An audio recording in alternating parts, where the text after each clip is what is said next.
بسم الله الحمد لله والصلاة والسلام على رسول الله وعلى آله وصحبه ومن والاه وبعد.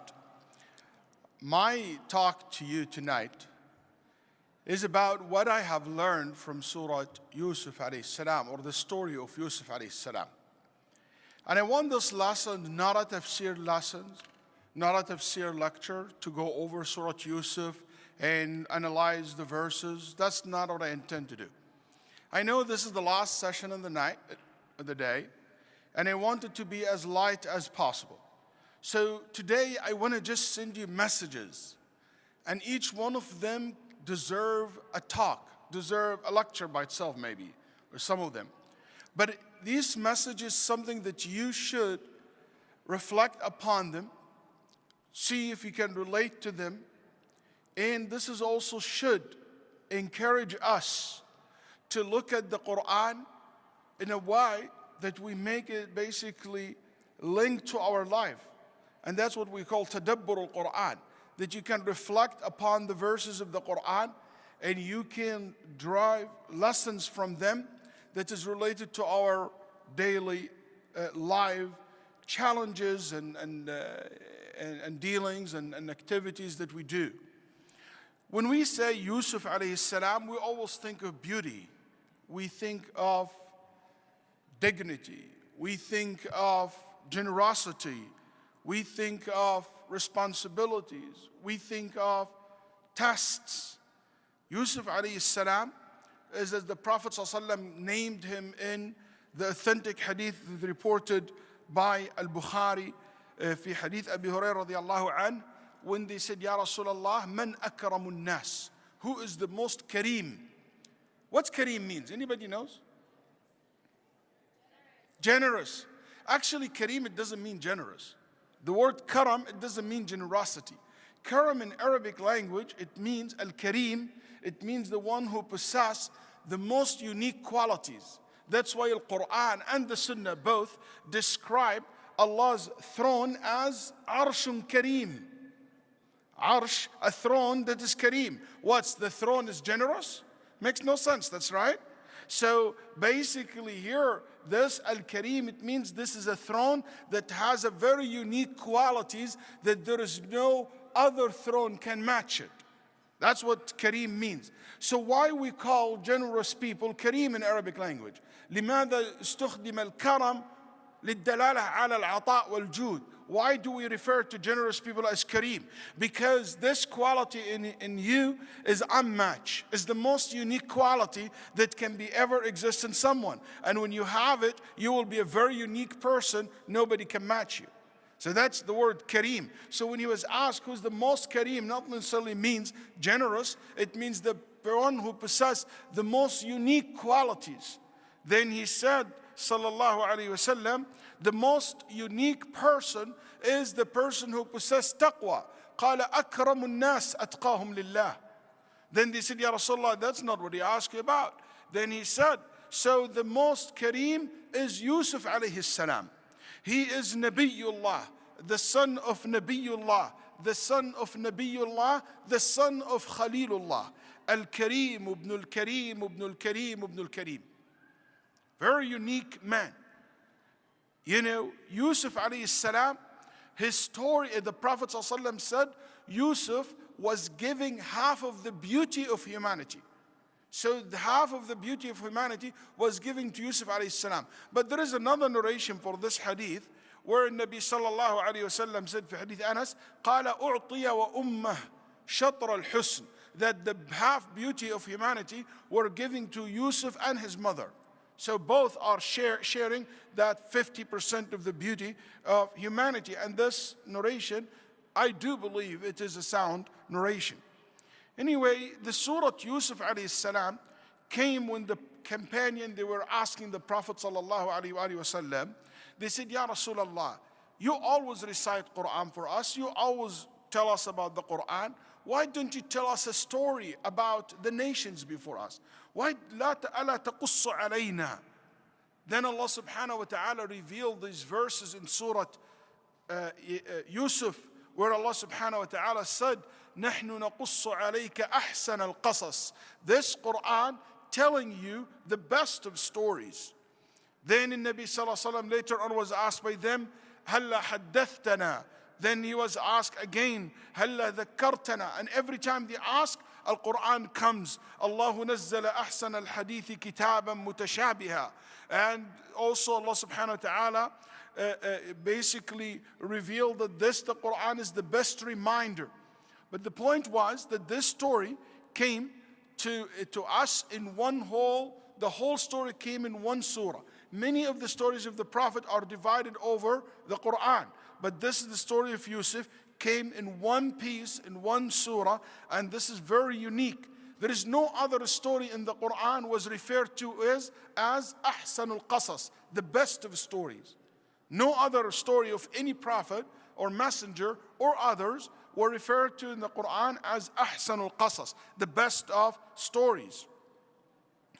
And also, we know something unique about this surah that Ibn Abbas radiallahu anh once said, if the people who are non-Muslim have heard the story of Yusuf and recited for them, لو سمعها أهل الديلم لأسلموا. The people are far, and that time they are far away, where today area in North Iran. He said, though they heard about them, they might be Muslims. And actually Ibn Abbas said that there is a group of Jews, when they heard the story of Yusuf, they accepted Islam. And Khalid ibn Ma'dan said, the Surah Yusuf and Surah Maryam, among the things that the people of Jannah will enjoy listening to. It's part of the joys and the rewards of Jannah. قال هما مما يتفكه به أهل الجنة. وابن عطاء used to say, no person who is in sadness hears this surah unless Allah will take away his sadness. And these are some personal reflects and things that I read and I learned through the years. So these were going to be just messages, quick messages. Surah Yusuf taught me that all the prophets and messengers came from the same source. They called to the same thing, which is at-Tawheed, which is the oneness of Allah, which is the worship of Allah. They all come to remind people of the importance of good manners, of remembering the akhirah, of preparing yourself for it. And this is something so important for us today, is not to lose this message, not to lose focus on these principles in our da'wah, in our message to our family, to our community, to our society. I learned from Surah Yusuf that we need sometimes break. We need stories. We need to tell stories to people. We need to have breaks. We don't need to have heavy stuff all the time. You know? And the Nabi Sallallahu Alaihi Wasallam used to joke with the companions, used to joke with his family. And they used to listen to stories that took place in the past, as Jabir radiallahu anh said. He used to listen to poetry. And the Nabi Sallallahu Alaihi Wasallam will joke with them, laugh with them. You know? Sometimes people ask me why. One of my family members, one of my daughters once told me, Baba, you travel a lot. Because every time, yes, I travel a lot to teach, alhamdulillah, and da'wah and stuff like that, to work. But also, anytime I get a chance to get on a vacation, I will go for a day or so and, you know, do something that I love and fun that I would like to entertain myself and basically re-energize myself to go back to do work. And I always believe we travel not to escape life, but for life not to escape us. And that's a big difference between the two. And that's how I feel about these breaks that we take in life. I learned from Surah Yusuf, and these are random thoughts, okay? I put them in a very random fashion. I learned from Surah Yusuf that so many times criminals, wrongdoers, sinners, they try to justify their sins. So they will not live with their conscience. So they will tell themselves lies and lie to themselves first and give justification for their sins. They were looking for excuses. إذ قالوا ليوسف وأخوه أحب إلى أبينا منا ونحن عصبة إن أبانا لفي ضلال مبين. They blame Yusuf's father for their sin, for their envy. They said he loves him more than us. It is his problem. So that kind of justify for themselves the injustice that they're going to do to Yusuf alayhi salam. I learned from the story of Yusuf that sometimes tears are not enough for me to believe people. When people come and cry in front of you and crying full of tears, don't necessarily mean that they are upon the truth. I get this as an imam a lot. A sister will come to me and she say, he abused me, he did this, he did this, he did that. And immediately, because she's a sister, you know, they happen this a lot. You get wrapped up and so angry at that male monster, you know, abuser guy. And when you look at the reality, you find that this husband is the one who treated unfairly. And vice versa. A brother will come to me and said, I do everything for her. I provide this and I provide that and I give this and I give that. And when you hear his side of stories, and he will be crying. And I had recently someone who was crying, I don't want to lose my wife, I love my life. Then after I look and listen to their stories, and I see how monster this person is at home and how abusive he is to his wife. So you need to take it easy. You know, not everybody come and cry, and we say we're living in a time today where people master that. This crocodile tears, don't let it fool you, as they did with their father after what they have done to Yusuf alayhi salam. Also, I would like to say that one of the things that strike me about the story of Yusuf alayhi salam, that how people are very good in changing their color skins. They meet you with one face, but behind you they have another face. They show something, but inside their heart, something completely different. Sometimes criminals come in basically in the shape, and they come in the form of a true advisor or innocent or people of justice and so forth. You remember what Iblis said to Adam when he told him, I am a sincere advisor to. وَقَاسَمَهُمَا إِنِّي لَكُمَا لَمِنَ النَّاصِحِينَ. I swear by Allah, I am sincerely advising you. Listen to what the brothers of Yusuf said to their father. إِنَّا لَهُ لَنَاصِحُونَ وَإِنَّا لَهُ لَحَافِظُونَ. We are going to take care of him. We will protect him. We will do this. Don't let this fool you. Sometimes people act this way, but they're not. I also learned that not necessarily those who hate us or who hate me, they hate me because of my faults, because of my bad character, because of my sins, because of the bad things I did or I said.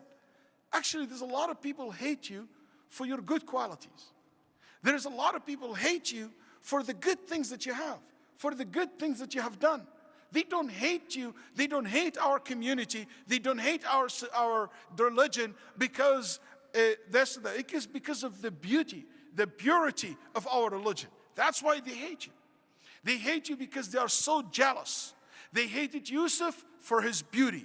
They hated Yusuf for his generosity, for his character. They basically hated him because of the honor that he have received from his father. Don't ever, when you see people criticize you, attack you, don't take it personally. It is not really about you. It's about the blessings that Allah have given you. Haters don't hate you, in my opinion. Mainly they hate themselves. And they hate that basically so envy of you. And that's why I never allow negative people to turn me into one of them. Don't ever let this negative people or the hater who talk about you turn you to be one of them. Keep your positive attitude. You know, whenever people talk about you behind your back, you know what? Don't worry about them. There is a reason that they are behind your back. So keep them there. I learned from Surat Yusuf that we can protect those who will love all the time. We love people in our life, we love our family, we love our community, but sometimes we have to know that we can't protect them all the time. His father loved him so much, he was so protective of Yusuf to the extent he doesn't want him to go for a picnic, just to play outside. He doesn't want, he's so scared. I mean, think about it logically. What's the percentage for a wolf to come and snatch Yusuf alayhi salam when he's outside with the sheep, just in a picnic? What's the percentage? It's very low. He's so protective of his son. But he couldn't protect his son all the time. That's why, my brothers and sisters, if you're so protective of your daughter, if you're so protective of your son, if you're so protective of your wife, of your husband, what you need to do is to make sure that you do the advice, but to also you rely on Allah. You ask Allah to protect them, because Allahu khayrun hafidha. Allah is the best protector that you can ever have. I learned from Surah Yusuf and the story of Yusuf that sometimes the stab comes from your back.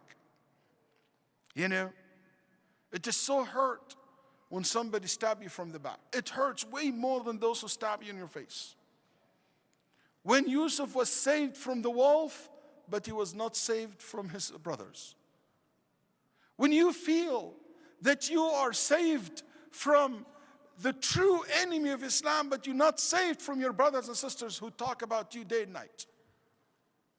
That's why when one of the ulama rahimahullah told one of the people who keep criticizing the scholar, he said, Ya akhi, salimat minka Faris wal Rum, Persia and Romans are saved from your tongue, but your Muslim brothers and sisters are not saved from your tongue. How come? How come that we're willing to attack ourselves and our loved one, our brothers and sisters? It hurts when it comes from those who are near to you. I can tolerate my enemy, but what I cannot tolerate when my brothers and my friends stab me in my back. I learned from Surah Yusuf that I don't need to share all the great things that Allah have given me with everybody. Because some people, their eyes are so narrow. Their heart is so small. They only look at what you have, but they don't look at what they have. You know, in these days where everything you put in Instagram, when everything you put it out there for the people to share with, a lot of people don't have 1% of what you have. I'm not sure if that's a good idea all the time. And I don't like this culture. Maybe you share it with some friends, but outside to the world, you know, sometimes you just invite people's envy and evil eye to yourself. That's why he told his sons, don't all of you come or enter from one door, 10 of you. Because I'm worried about that. The people will look at you and maybe envy you. I learned from Surah Yusuf that as people are in different levels in their piety and their goodness, also there is different life of evilness. Don't you agree? You know, not one of them want to kill Yusuf, but another one said, just throw him in the well. He doesn't want him to be killed. He wants him to be taken away. It's both evil, but there is one less than other. And that's important in life, to understand that when I look for people who have evilness, and I want to build or make a choice and somebody I mean to deal with, I need to understand this fact. And I don't put everyone in the same category. I learned also from Surah Yusuf, story of Yusuf, that sometimes the thing that scares me the most, I don't share it with everybody.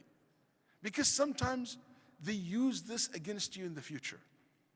When his father said to them, I'm afraid of the wolf to kill my son Yusuf, they use his fear against him. I saw many sisters in the beginning of the marriage, they share the thing that they are ashamed of the most in their history, in their past. And guess what? It will be used against them in the future when things doesn't turn the way it is in the beginning of the marriage. They use this against you. You know, they use your secrets against you. Or he or she or your friends will use that against you. Sometimes things have to be kept for yourself. I learned there's no such thing called perfect crime. You know, my wife is obsessed with that program she watched on YouTube about, you know, forensics evidence and, you know, how no matter how they try to make, I don't know the name of the program, maybe you guys do, but, you know, no matter how perfect crime they do, there's always a trail. It's so interesting how they came to their father, they're telling their father, oh, the wolf ate Yusuf. What did they do? They put what? Blood. But do you know what they forgot to do? They forgot to make any hole in the shirt. How can the wolf bit him and snatch him? And they were able to grab the Yusuf back, but he was able, basically couldn't. Then they only able to grab the what? The shirt. And the shirt is perfect. There is not a single hole in it. What kind of lie is that? What kind of, they couldn't put the stage perfectly. There is no such thing, perfect crime. So if you ever plan for a crime, just remember that. You can't have a perfect crime. There will always be a trail for it. And I guess our political theater today in the country shows you how many trails you can leave behind you that lead to your exposure. I also learned goodness and evilness are not on things, they are on people. I'm not a superstitious. The same shirt that was covered with blood and was given to Yusuf's father also was another shirt that was brought to Yusuf's father to give the evidence that Yusuf is still alive. It's the same shirt. I don't mean literally the same shirt, but it was a shirt. Again, Al-Quran to tell us that's not about shirt. It's not like, oh, because of this, khalas, I saw the shirt covered with blood, I have a phobia about shirt. I became, superstitious with this place, with this name, with this, location, and so forth. No. Things doesn't carry meanings. The meanings is in our mind, in our heart. One thing I love about the story of Yusuf, that I know that this dunya worth really nothing. It's amazing. Yusuf alayhi salam, one day was sold as a slave. Joseph was sold as a slave with what? Allah said in the Quran, وَشَرَوْهُ بِثَمَنٍ what?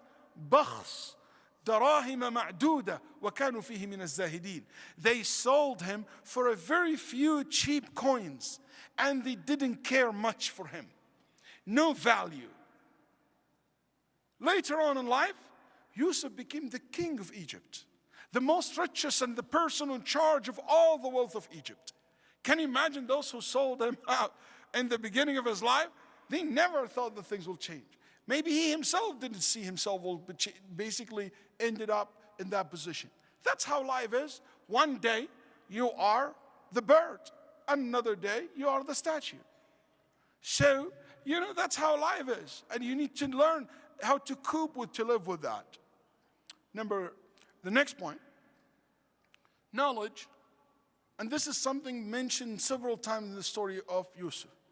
There's the knowledge, yes, is acquired, is learned, is pursued. But the blessings of knowledge is from Allah. It's not enough that you rely on your effort, but you have to combine this with relying on Allah. لِنُعَلِّمَهُ مِن تَأْوِيلِ الْأَحَادِيثِ آتَيْنَاهُ حُكْمًا وَعِلْمًا. We have given him the knowledge. We have given him the ability. We're giving him wisdom. It's from Allah to give you. There are so many people I have seen in my life, studied with me more than what I studied. Spending more time with the scholars. They read the same Quran. They read the same books. They took the same courses. But it doesn't mean that they observe the knowledge. It's a blessing from Allah. So show Allah humility. Show Allah purity. Show Allah taqwa. وَاتَّقُوا اللَّهَ وَيُعَلِّمُكُمُ اللَّهُ. And Allah will teach you. It's not about how smart you are. It's about how pure your heart, how much purity you have in your heart. Thank you, Yusuf. I learned that noble people don't betray. They don't betray others. I know that good, noble people, you do good to them, they will do good to you. You do bad to them, they will not treat you bad and equally. They will never betray the trust. He said to her, this is the one who raised me in his house. I would never cheat him. I would never betray him. I would never sleep with you. I would never touch you. Your husband, if someone have done good to me. It's so sad when you see people, you have done so much good to them, then they don't recognize your goodness. And what hurts the most of that person is your spouse. Is that person is your son or daughter. And that person is your friends or your partner. If that person is your teacher, if that person's your imam, if that person's not a person, if that one is your country. That hurts when they don't recognize the good that you have done. Also, I learned that real test for manners, for principles, is when you are tested while you have the ability to do wrong. When things accessible, that's real test. Yani for instance, look at Yusuf alayhi salam. When he was invited to have basically to intimate with the wife of the king of Egypt. Listen to this. She invited him. She offered herself. She locked the door. She was alone with him. And she put guards on the doors so nobody will. And the Quran used a very interesting word. وَغَلَّقَتِ الْأَبْوَابِ. Not وَأَغْلَقَتْ, وَغَلَّقَتْ, which it means exaggeration. Yani she locked them so carefully and put guards and put like levels of doors and gates are completely sealed. And she offered herself. And guess what? She is beautiful. Because somebody might be invited and say, oh, no, thank you, you're not my type. You know? No, she is beautiful. She's powerful. She's attractive. She's a powerful woman. She's willing to protect him. And on the top of that, he's young, he's single, and he is what? A stranger. Why stranger? Because stranger, they don't care. You know, that's why we say, whatever happened in Vegas, stay in Vegas, you know? Because in Vegas, you're a stranger. Nobody knows who you are. Nobody cares who you are. You see, but if it's in your own hometown, no, people know you. People will talk about you. So he's a stranger, he's nobody. And he is socially no one, on the bottom of the society. But with all this, he said, Ma'ad Allah, I ask Allah to protect me from you. I would never do that. You know, that's real test. Real test when he was a king.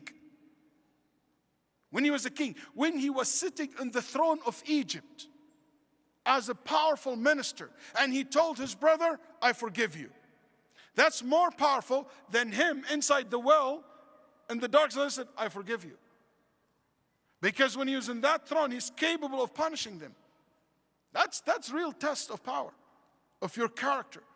Many people claim principles in life. But when they get to be tested about what they say or the claim that they believe in, they fail miserably. I will never forget a brother met me in Toronto. He said, Sheikh, I started my life from the bottom.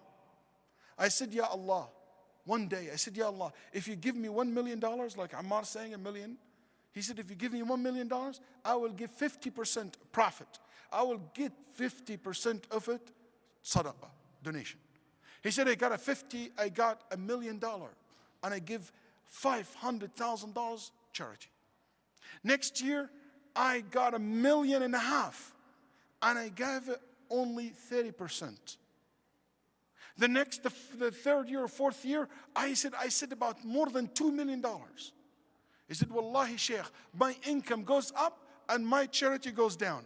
And I keep saying, it's 2.5, why I have to give? And it reached to a level that I can tell you that I used to make millions of dollars, 9, 10 millions a year, and I will not give my zakah, the 2.5%. Yes. Tests. You poor have no money, you can say, oh, 2.5%. But when it's 2 years, 2.5% is a $40 million. Like a guy I know, when he was told, your zakat, calculate zakat, $40 million. He said, are you crazy? Go do it again. He said, no, that's your zakat. And I know this person by name. He said, no, I'm not going to give $40 million. Do you think I found it in the street? I'm not giving $40 million. A'udhu billah. Also, I learned from Surah Yusuf, nobody can ever force me to do something unless I want to do so. She did everything possible, but he chose to say no. Please don't tell me, oh, the circumstance, I couldn't hold myself. It is you did it. It's your choice.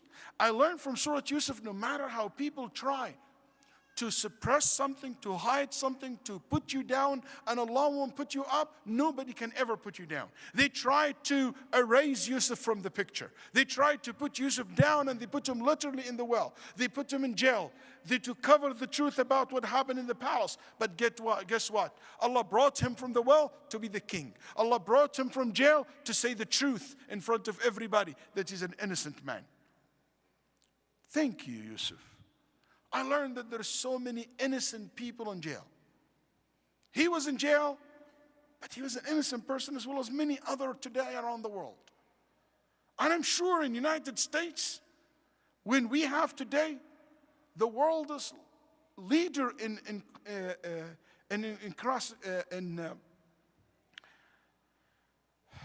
we have the largest jail populations in the world.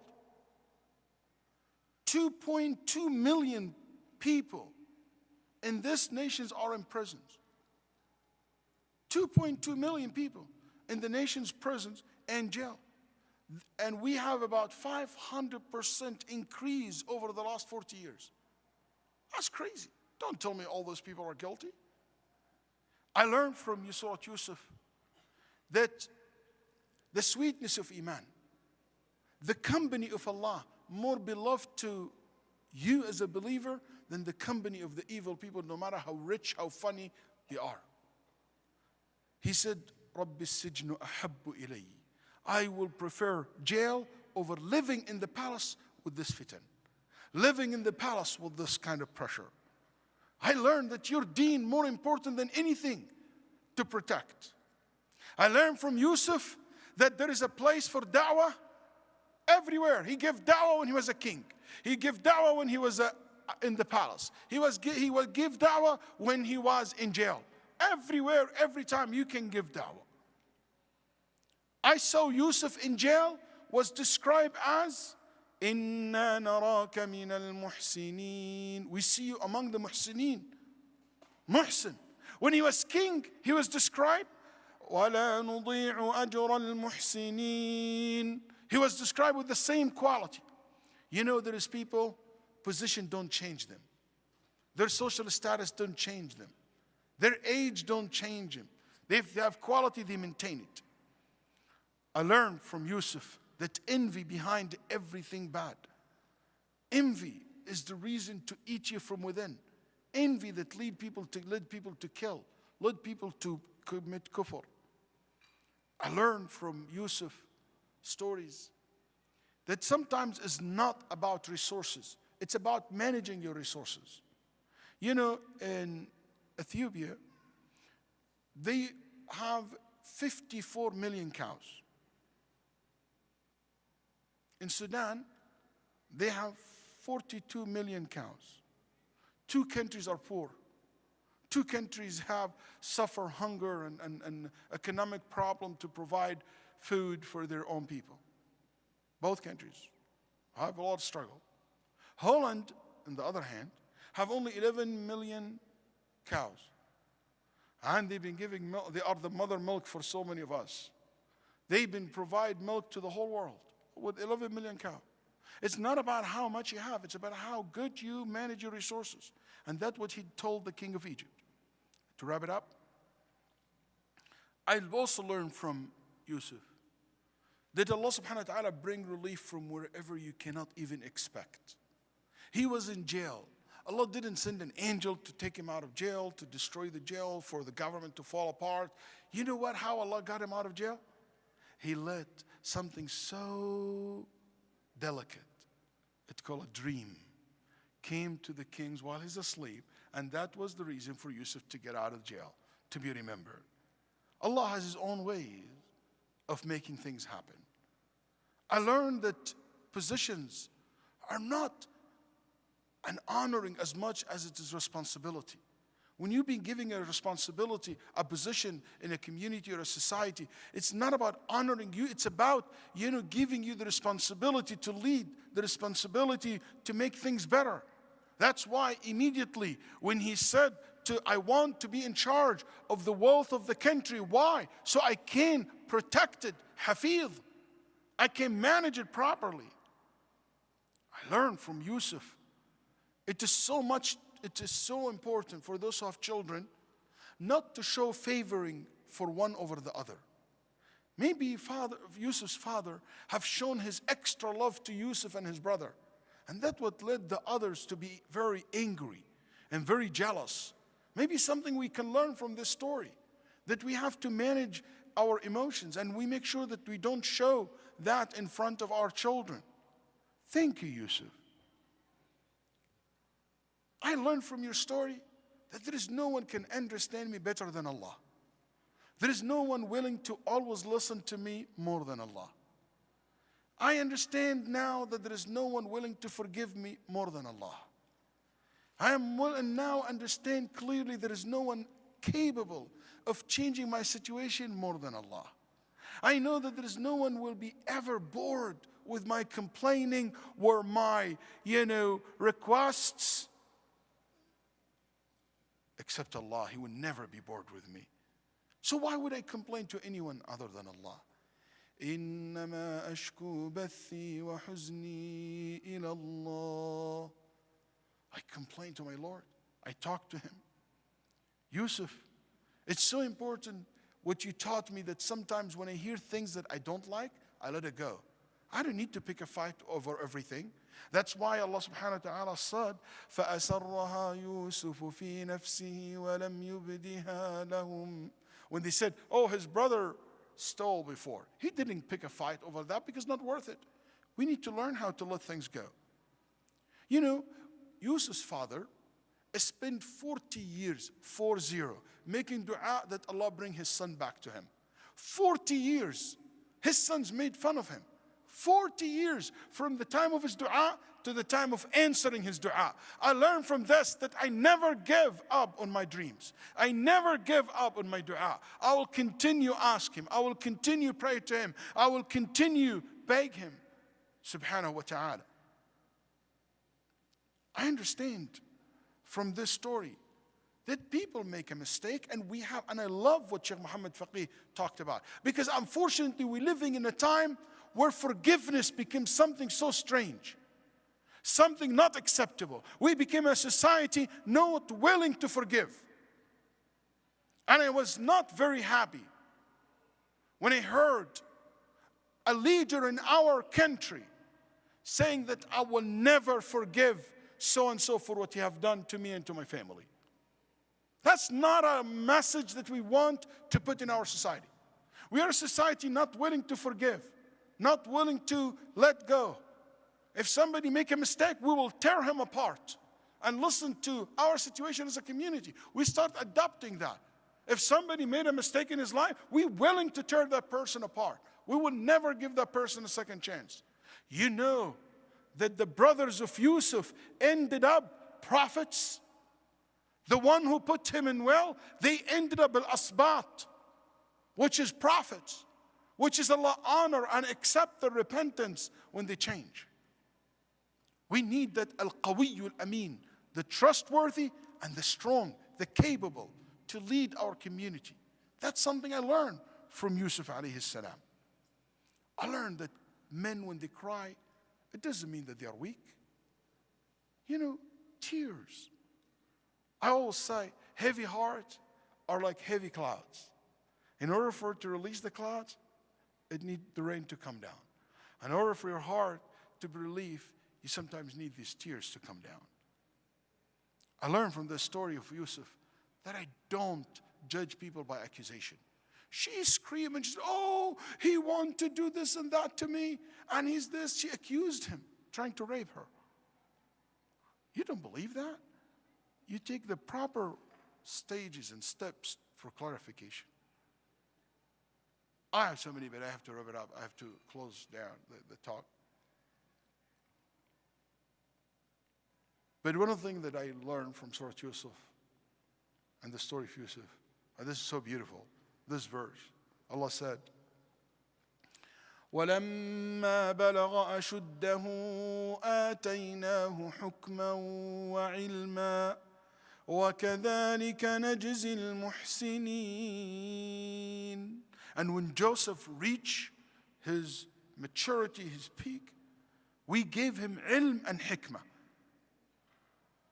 Ilm, knowledge and wisdom. Al-hukm wal-ilm. Many of the scholars said wisdom and knowledge.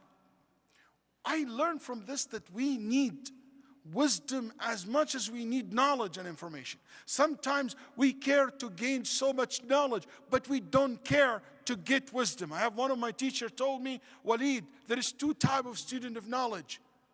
Very early stage of my life. I said, what is Sheikh? He said, there is people, عقله أكبر من علمه. He said his hikmah, his wisdom, his mind, his brain is bigger than his knowledge. And there is others, their knowledge bigger than their brain, bigger than their wisdom, bigger than their mental, basically mind. He said the second one is so dangerous. When your information bigger than your wisdom, you make more a mess. But if you have more wisdom than knowledge, you're good. You're safe. And that's why Allah put wisdom before knowledge. Also, this verse was interpreted, that's Mujahid interpretation, the majority said that. Al-Qurtubi said, one of the interpretation of the word hukm, it means basically judgment, ruling. And that's also very good lessons for us today. It's not only about knowledge, and you don't have role to play in society, in changing society. It's not right that you think that just knowledge by itself will change people.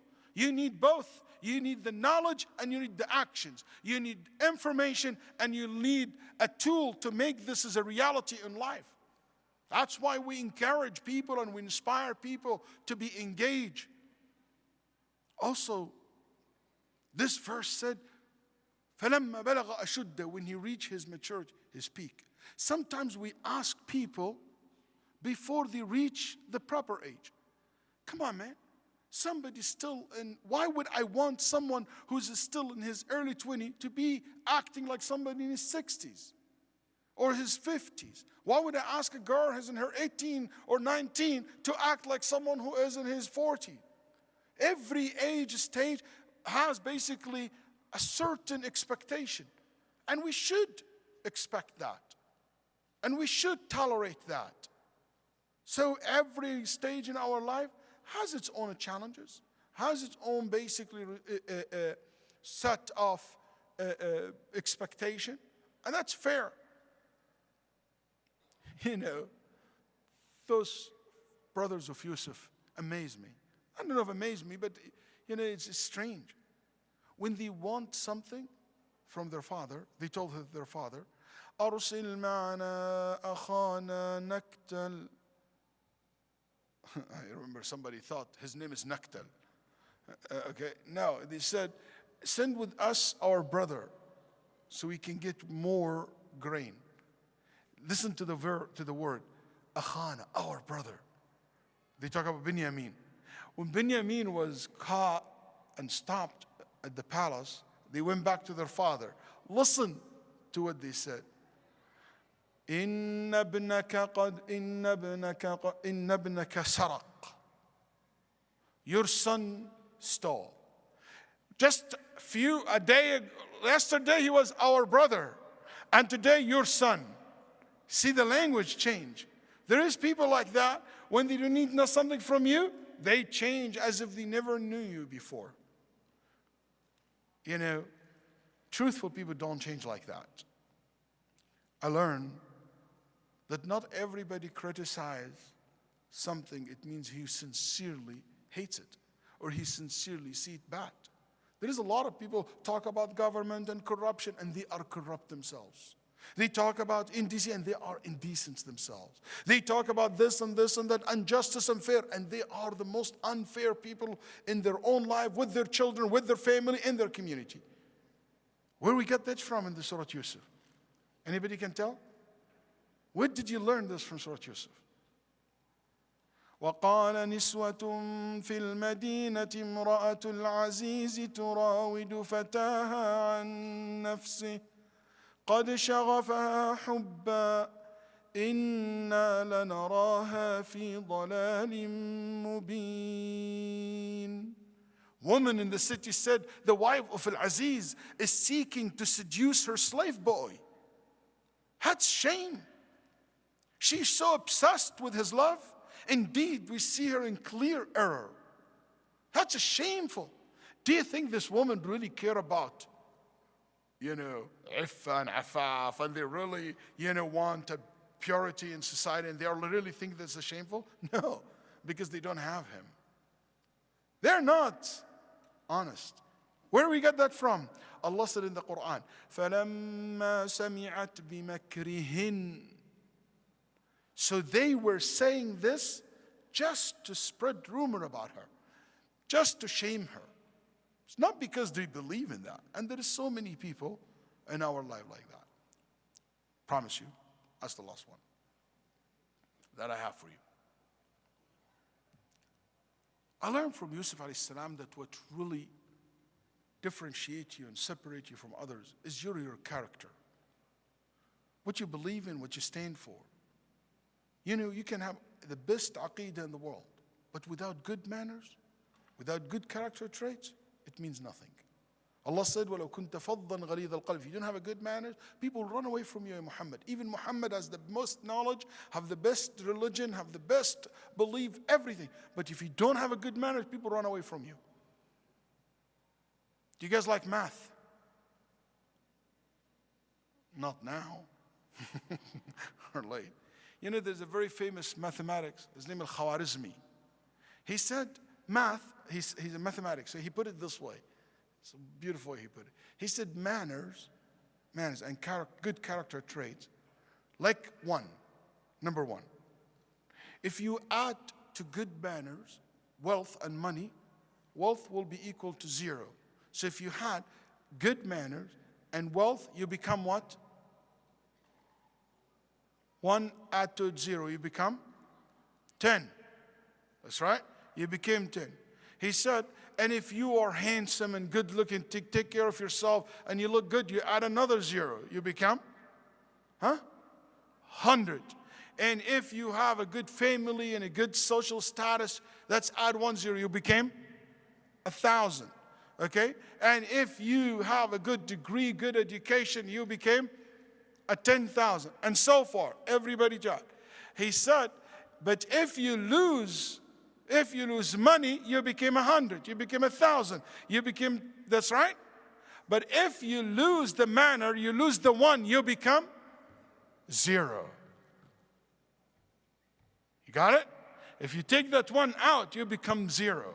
All these things means nothing. Because this is basically how he put it as the base for it. Anyway, I would like to ask everybody to stand up. That's how we end. Can you please take one? I don't do massage stuff. No, that's not me. Okay. I would like to ask you to take 1 step to the right. Can you take another 1 step to the left back? If there is a space, just 1 small step to the front. Nice. Go back and sit in your seat. I did this because I promised the brothers and sisters, the organizers, even though my talk will be the last talk in the day, but I promised them I will move the crowd, and I just did. Thank you very much.